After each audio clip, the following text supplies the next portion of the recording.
ஞான ஒளி YouTube channel நேயர்கள் அனைவருக்கும் வணக்கம். இந்த பதிவில் இந்த வார ராசி பலன் காணலாம். கிரகங்களுடைய பாத சாரங்களை முதலில் காணலாம். இந்த வாரம் 1/7/2026 முதல், அதாவது புதன்கிழமை காலை 7:40 முதல் உத்திராட நட்சத்திரம் ஆரம்பம். 10/7/2026 வெள்ளிக்கிழமை பரணி நட்சத்திரத்தை சந்திர பகவான் கடக்கும் வரை இந்த வார பலன். சூரிய பகவான் திருவாதிரை நட்சத்திரம் 3ஆம் பாதத்திலிருந்து முன்னேறி செல்கிறார். சந்திர பகவான் உத்திராட நட்சத்திரத்திலிருந்து முன்னேறி செல்கிறார். செவ்வாய் பகவான் கிருத்திகை நட்சத்திரம் 4ஆம் பாதத்திலிருந்து, ரிஷபராசி கிருத்திகை நட்சத்திரம் 4ஆம் பாதத்திலிருந்து முன்னேறி செல்கிறார். புதன் திருவாதிரை நட்சத்திரம் 1ஆம் பாதத்திலிருந்து முன்னேறி செல்கிறார். குரு பூச நட்சத்திரம் 2ஆம் பாதத்திலிருந்து பார்த்தீங்கன்னா அஸ்தங்கத்தை நோக்கி செல்கிறார். சுக்கிர பகவான் ஆயில்ய நட்சத்திரம் 3ஆம் பாதத்திலிருந்து முன்னேறி செல்கிறார். சனி பகவான் உத்திரட்டாதி நட்சத்திரம் 3ஆம் பாதத்திலிருந்து வக்கரகதியை நோக்கி செல்கிறார். இந்த வாரம் முடியும் வரை ராகு அவிட்ட நட்சத்திரம் 3ஆம் பாதத்தில், கேது மக நட்சத்திரம் 2ஆம் பாதத்தில். இந்த வாரம் என்ன சிறப்பு அப்படின்னா, ராகுவை நோக்கி சந்திர பகவான் செல்கிறார். ராகுவை நோக்கி சந்திரன் செல்லும் போதும் நம்முடைய லக்னாதிபதி, அவரவர் பிறந்த லக்னாதிபதி கோச்சாரத்தில் ராகுவை நோக்கி செல்லும் போதும் பார்த்தீங்கன்னா பெரும்பாலும் விபத்து நடக்கும். இப்போ ராகுவை நோக்கி சந்திரன் செல்லும் போதும், ராகுவை நோக்கி லக்னாதிபதி செல்லும் போதும் உடலில் நோய் வந்துச்சுன்னா அல்லது விபத்து நடந்துச்சுன்னா கண்டிப்பாக மரணம் ஏற்படும். ராகுவை நோக்கி சந்திரன் செல்லும்போது, அதாவது ராகு மேல் சந்திரன் கடக்கும்போது தான் பெரும்பாலான இடங்களில் விபத்து நடக்கும், திருட்டு நடக்கும், கொள்ளை சம்பவங்கள் நடக்கும், கொலை குற்றங்கள் நடக்கும், பேய் பிசாசு அமானுஷியம் சார்ந்த வேலைப்பாடுகள் கூடுதலாக இருக்கும். இந்த வார ராசி பலன் ஒவ்வொரு ராசிக்கும் சிறப்பாக விரிவாக காணலாம். நம்முடைய சேனலை பார்த்து கொண்டிருக்கக்கூடிய அன்பர்கள் சப்ஸ்கிரைப் செய்து கூடவே இருக்கின்ற ஆல் பட்டன் அழுத்திங்க. நன்றி. கன்னி ராசி அன்பர்களுக்கு இந்த வார ராசி பலன் காணலாம். 1/7/2026 முதல் 10/7/2026 வரை. இன்று மதியம் 2 மணி முதல் கன்னிராசிக்கு 5ஆம் இடமான பூர்வ புண்ணிய புத்திரஸ்தானத்திலே உத்திராட நட்சத்திரத்தில் சந்திர பகவான் சஞ்சாரம் செய்வார். பார்த்தீங்கன்னா 5வது வீட்டில் சந்திரன் செல்லும் போது உங்கள் பயணங்கள் உங்களுக்கு சாதகமாக முடியும். பூர்வ புண்ணிய புத்திரஸ்தானத்திலே சந்திரன் செல்லும் போது குழந்தைகளால் மகிழ்ச்சி உண்டு, பணவரவு தாராளமாக இருக்கும். 5வது வீட்டிலிருந்து இந்த வாரம் தொடங்கும் போது இன்று மதியம் 2 மணிக்கு மேல் மற்றவர்கள் விவகாரங்களில் நீங்கள் தலையிடாமல் இருப்பது நல்லது. பார்த்தீங்கன்னா மனதளவிலும் உடல் அளவிலும் ஒரு சோர்வு, மந்த நிலையும் கன்னிராசி என்பதற்கு காட்டும். சந்திர பகவான் 5வது வீட்டில் செல்லும் காலம் இந்த 3 நாட்கள் ஓரளவு பரவாயில்ல. அடுத்தது பார்த்தீங்கன்னா 6வது வீட்டில் 4, 5, 6ஆம் தேதிகளில் ராகு மேல் சந்திர பகவான் செல்வார். 6வது வீட்டில் சந்திரன் செல்லும்போது மனைவி வழியில், பிள்ளைகள் வழியில் ஒரு சிலருக்கு கொஞ்சம் மனஸ்தாபங்கள், பிரச்சனைகள் வரலாம். மனைவி வழியில் உதவிகள் எதிர்பார்க்காதீங்க. ராகு மேல் சந்திரன் செல்லும்போது சரியான நேரத்தில் சாப்பிட்டுக்கணும்.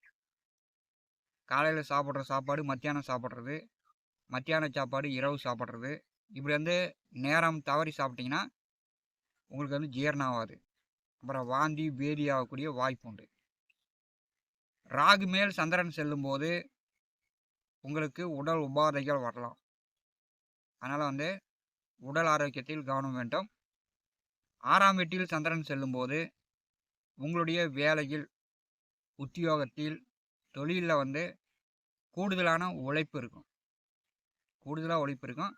நல்ல வருமானம், சம்பாத்தியம் உண்டு.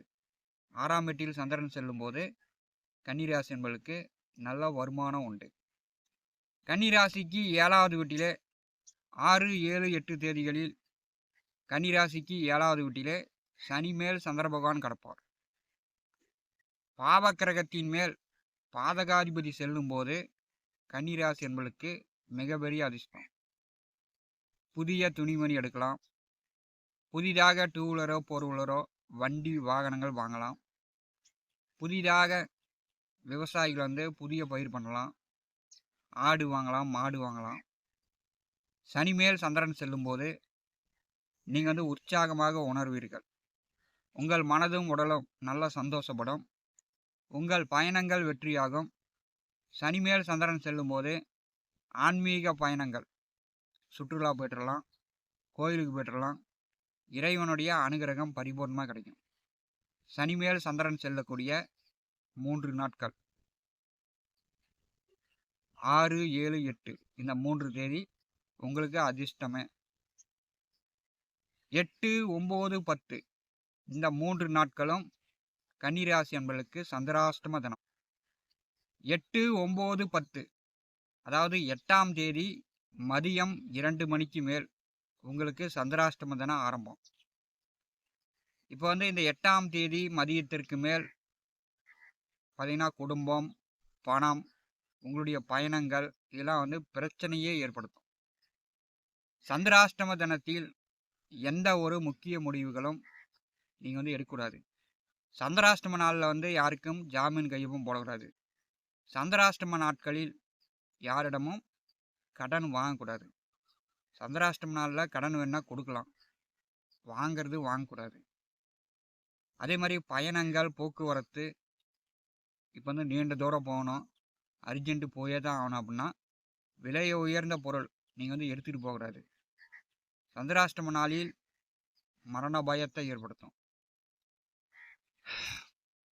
சந்திராஷ்டம நாளில் என்ன ஒரு நன்மை அப்படின்னா 3 வேளையும் நல்லா வயிறார சாப்பிட்டு படுத்து தூங்கலாம்.